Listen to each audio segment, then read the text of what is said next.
Hello, I'm Christina, an artist, illustrator, and instructor. Today we will be covering shading basics for your alcohol marker coloring pages. These tips will work on any blank coloring page, but I've made one specifically for you. You can download it at the link below. First, we're going to find out where our light source is. On this page, it's coming from the window, so it's going to hit the top of the table, and there'll be shadows underneath all of these objects and on this tablecloth, table, and the chairs. There will also be shadows on the sides of the curtains. And to start, I'm going to use a simple gray marker to mark where our shadows will be. You can kind of think of this as a map key to use for your full colored page. Please also note that this is my way of shading. It's not the only way. This is a great tutorial for beginners because I'm trying to share the least complicated way to achieve depth and dimension to your pages. Please remember I am not perfect. I miss things, and I go back later to correct them.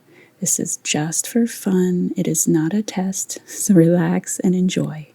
As you see here, I'm adding shadows underneath items to make them look like they're sitting on top of something else.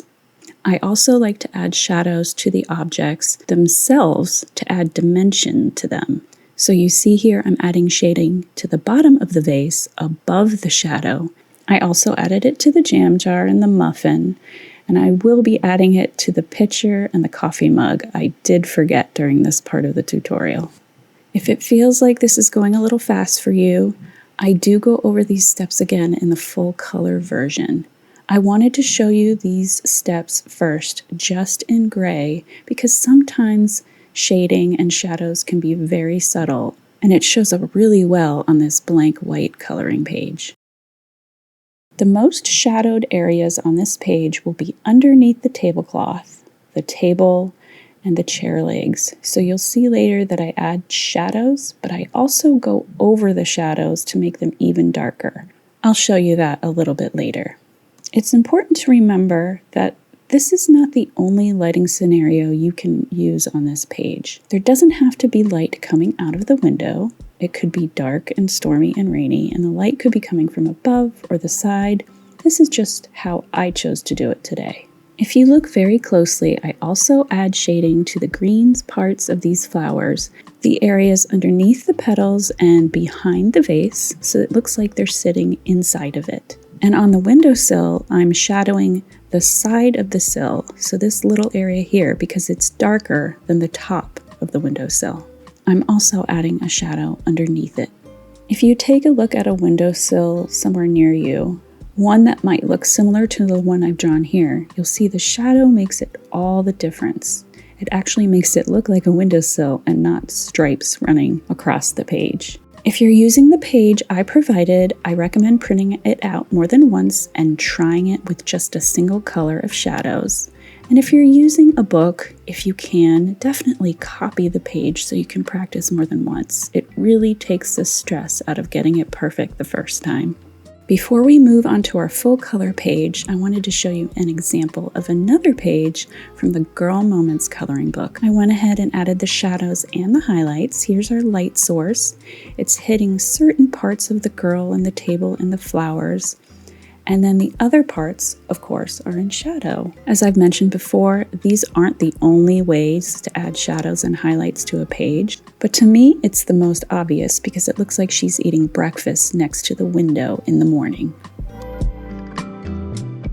I took this page one step further and added a yellow line to represent the highlight that would be hitting the girl on the opposite side of the shadows.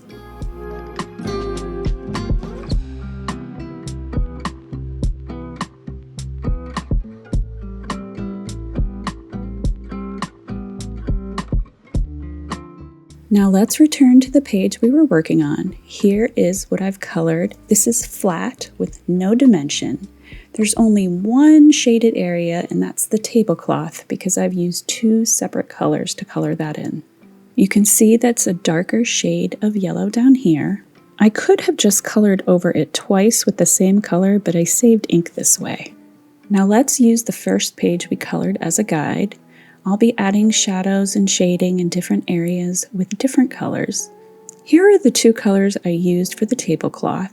I'm going to use the darker color for the shadows underneath objects because I want them to be more obvious. To make the shadows more subtle, simply layer the same color over the tablecloth that you used for the tablecloth. It never fails. I always get nervous at first because the colors go on so dark, but they lighten up eventually.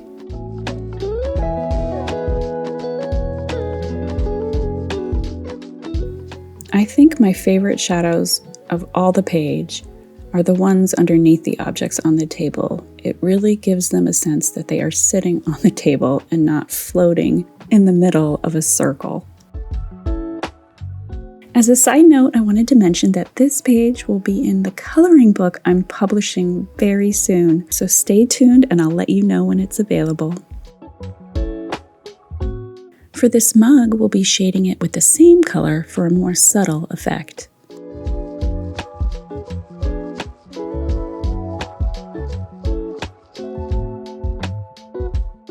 I'm also using the same color of brown to shade the liquid inside the mug. For the shading on almost all the objects on the table, I use the same technique, and it's just a duplicate layer of the same color.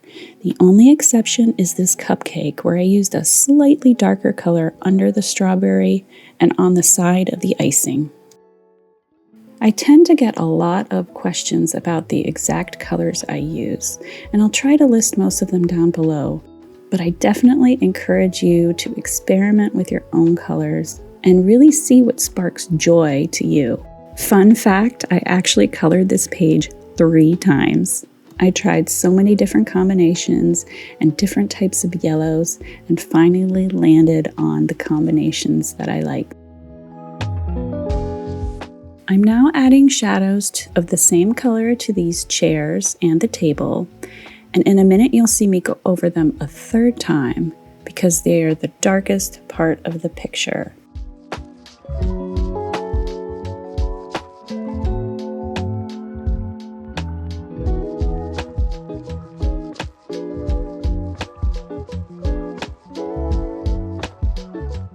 And don't forget the sides of the chair cushions as well.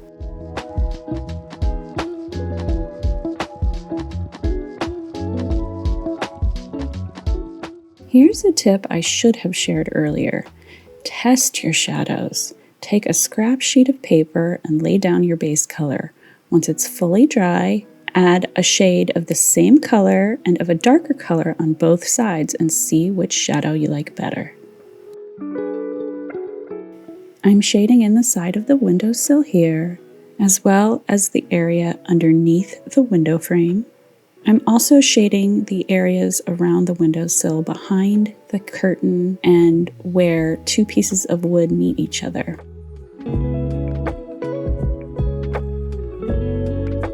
Here is my second layer of shadows under the table and the table legs.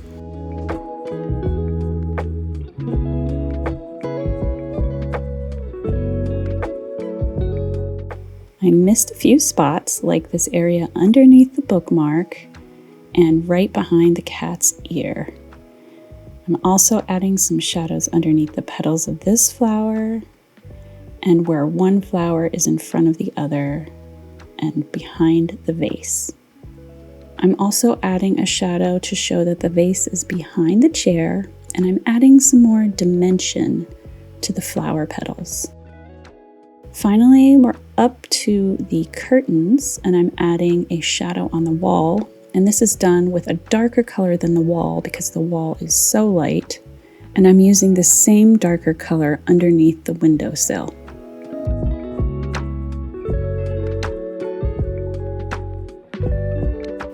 My curtains are 2 different colors, so I'm using the darker color to represent shadows on the sides of the curtains as well as where the hold-back ties cover up the main part of the curtains.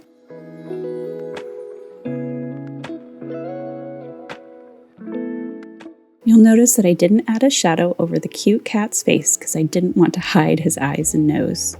On to the highlights. This is something we didn't do on our shadow page because this wouldn't have shown up on a white page. It's our white jelly roll, and it might be my favorite part of all. I'm testing it here on this scratch sheet of paper, and you'll notice I rubbed it between my fingers to warm it up. Sometimes the ink needs a little help to get going. I'm starting with the objects on the table, and I'm adding highlights to the opposite sides of the shadows. This is where the light will be hitting the object. I don't add these white lines to everything. I only add them to items I think would have a little shine to them. So I'm not going to add them to the fur of a bear or the fur of a cat or to most wood items, but definitely to porcelain and metals. Fruit has a lot of shine to it, as well as leaves on a plant. Some people do add these white highlights to everything, and it actually doesn't look terrible. I just like my pages to look a little bit more realistic. The one thing I did forget on this page though, and I'm kicking myself for it now, is little lines on the windows to make them look like panes of glass. It doesn't look terrible without them, but I really like it when I added them in. Always be careful about where you put your hand when you're adding these white lines, because if they haven't dried, you will smear them. Now, I haven't paid much attention to the grass here beyond the window, but as an afterthought, I'm going to add some shadows to the bushes and shadows behind these little tufts of grass. You could also add flowers with acrylic markers. I'm going to add some simple blades of grass with the same color I used to color it in.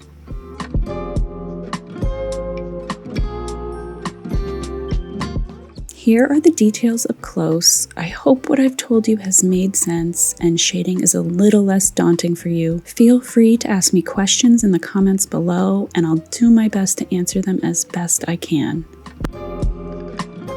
I really loved drawing this page and coloring too, and I had a lot of fun with you today. Thank you for joining me as always, and I'll see you soon. Take care.